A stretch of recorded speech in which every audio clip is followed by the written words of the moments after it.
আসসালামু আলাইকুম। আমি আজকের খবর থেকে চিফ রিপোর্টার বাজিদ মোস্তামি বলছিলাম, রাজশাহী হসপিটাল এমার্জেন্সি গেটে।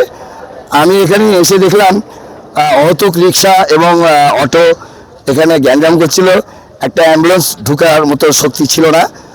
আমি কিছুটা হলেও একটু হালকা করতে পেরেছি। দর্শকবিন্দু, আপনারা আমাকে অনেকে বলেন কমেন্টে যে এত কিছু করেন, আপনি এত কিছু প্রতিবেদন করেন, আপনি একটু হসপিটালে এবং রেলে যাবেন, এটা আমাদের দোহাই থাকলো। আমি তার জন্য এসেছি এবং মাঝে মধ্যে যখন বলে তখন আমাকে আসতে হয়। আমার এখানে এসে কোনো বেনিফিট নাই, আমার নিজের অর্থায়ন দিয়ে আমি এখানে আসি, এটা মনে রাখতে হবে দর্শকবৃন্দ। আমি এখানে এসে দেখি রিক্সা তো আছে, অটো আছে, অহেতুক কিছু লোক ঘোরাফেরা করছে, জানে তারা কে। এবং এসে এসে দেখি কোনো আনসার বাহিনী নাই এখানে, একটাও নাই। এটা কেমন ধরনের নৈতিকতা, এটা কেমন ধরনের পরিচালনা?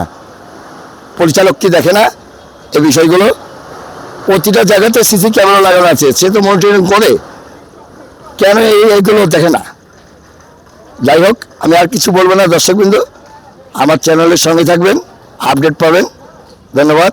আজকের খবর থেকে আমি বাজিদ, চিফ রিপোর্টার বলছিলাম।